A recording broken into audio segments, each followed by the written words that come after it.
Nag-start na po.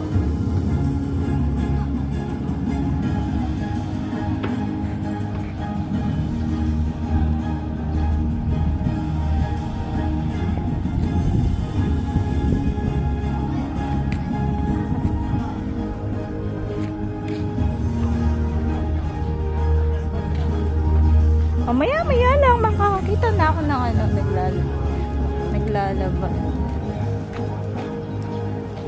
Punta ako doon sa maraming peoples. So, pwede kayo pumunta dito manood. Ayan, may mga pagkain naman. Basta may pera lang kayo, hindi kayo magugutom dito.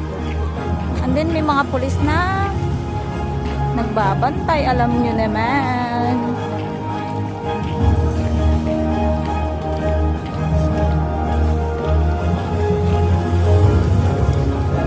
Baywalk, Puerto Princesa City. To officially welcome you all to the beautiful city of Puerto Princesa. It is my direct honor to introduce our esteemed mayor, the Honorable Lucino Or buy Arpaio. one.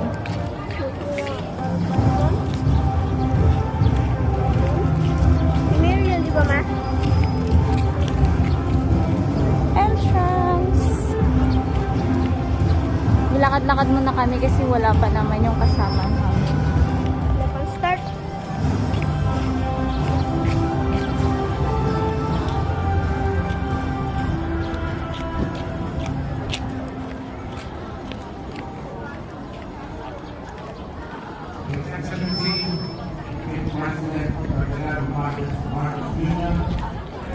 Nagsasalita si Mayor.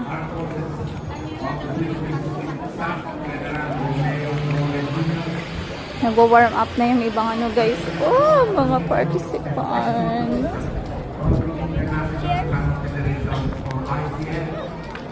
Dr. Wai Hong ICF Dragon Boat Commission Chairman, Philippine Sports Bulgaria.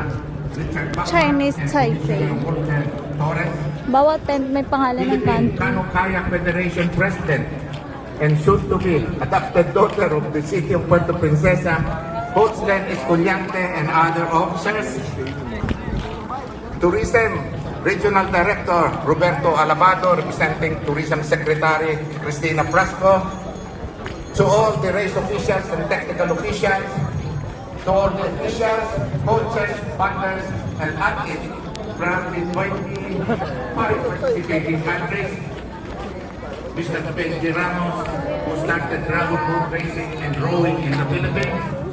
Philippines! Representative ng Philippines. Tignan nyo naman. Mga kababayan, Germany, Macau. magandang umaga po sa inyong lahat. Uzbekistan. First and foremost, I would like Individual to express neutral. our deepest gratitude to the International Cano Federation Wow! for choosing Puerto Princesa as the venue to host the 2024 ICF Dragon Boat World Championship, a qualifier for the World Games next year. Wow, We mga are truly kakao. honored and excited for this incredible opportunity to demonstrate our capability to host this prestigious event while also highlighting the natural beauty of our city and the warm hospitality of our people. This event is not only a prestigious global competition, but also a historic moment for us as it marks the first time that ICF Dragon Boat World Championship will be held in Southeast Asia, in a Southeast Asian country, more specifically here in Puerto Princesa City, Philippines. Dito lang tayo. For Puerto Princesa, this is a once-in-a-lifetime event. Tinatapon nila yung yan.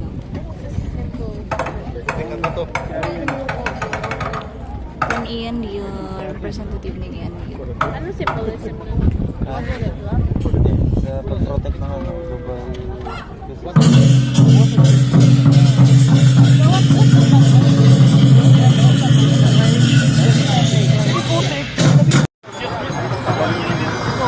Wala, nag-start na pala.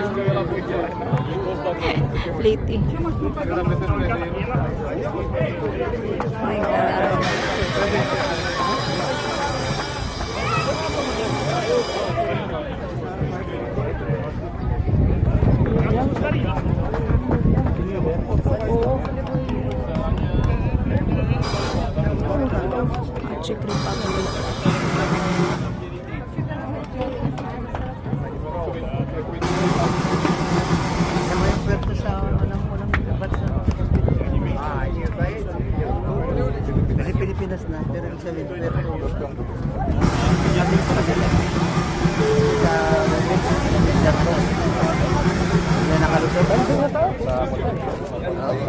payong national. Birthday mo na huna? Practice pa lang po sila ngayon. Hindi pa nag-start talaga yung ano nila. Kasi nga mayroon pa doon, no? Mayroon pang palabas yung ano.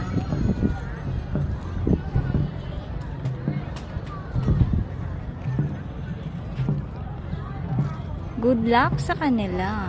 Yung iba talagang puspusan yung practice nila. Oh, naku, wala na kayong ano mamaya lakas. Kasi inubos nyo na. Yung iba nga, oh, chill lang. So, sunod lang sa Agos. Nagsasunbathing sila, my God. Pero ako nakapayong.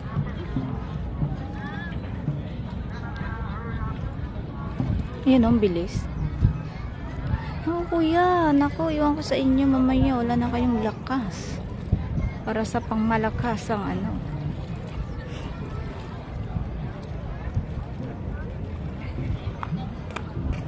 Ayun na sila. Malapit na.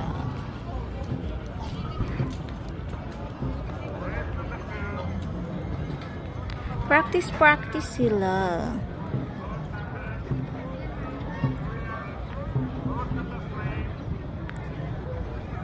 Boat number 3, boat number 8. Try. Boat number 1, 1, 2. Boat number 5. Tinatawag sila.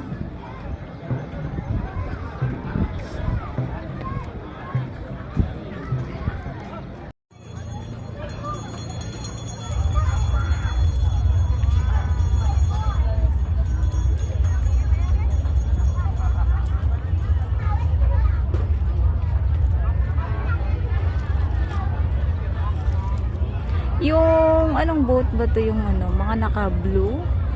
Ayan o. Tignan nyo naman, chill lang sila. Nangangawil siguro to. Sabagay, may makuha naman sila. Ayun, may tilapia. Tilapia. Hindi makita. Parang pinapahilira yata sila. Oh my God.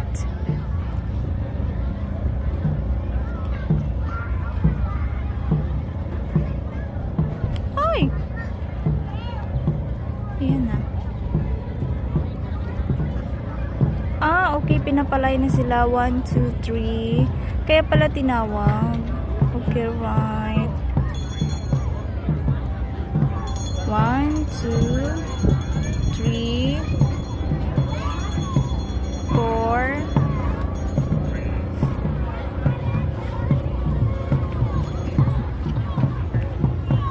Mahabol yung number 2.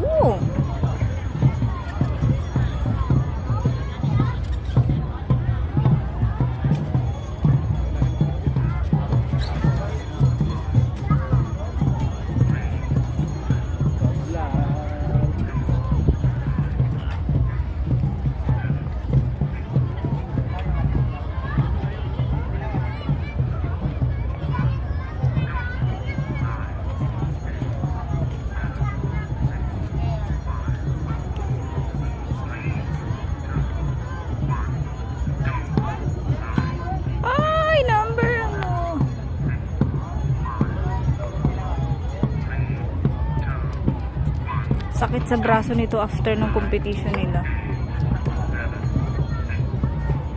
Tapos dapat yung kinain marami.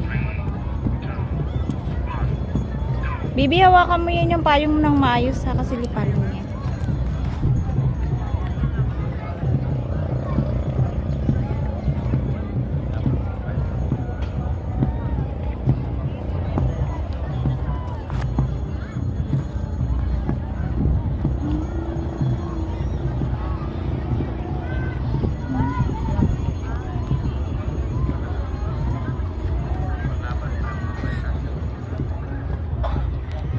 Oh my God, nauuna yung number 1.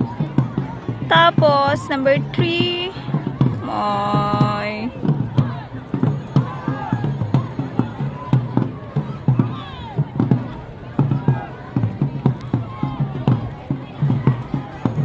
Tapos, number 4, 5, 6. Hindi sila sabay-sabay pag-alis. Nauna yung 1, 2, 3. Nakabay numbering sila.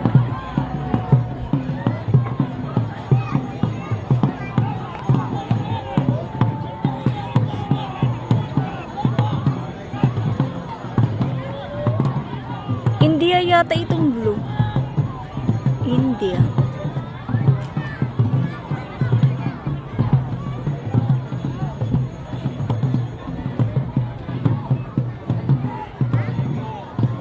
Terrible yung taga-timon nila.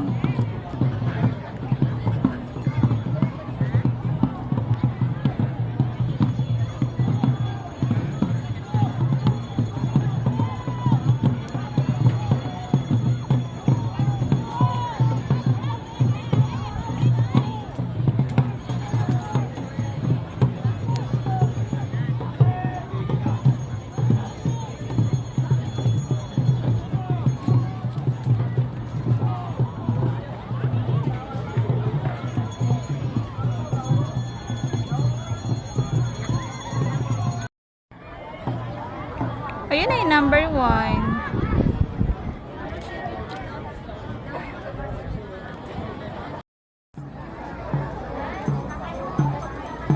Hindi sila sabay-sabay pag umaalis. Kaya kung halimbawa nasa huli ka, nakadepende na lang yan kung makakaabot ka sa number 1 ang number 2. Ganyan yung ano nila.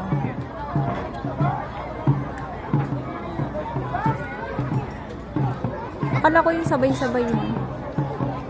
Hindi pala.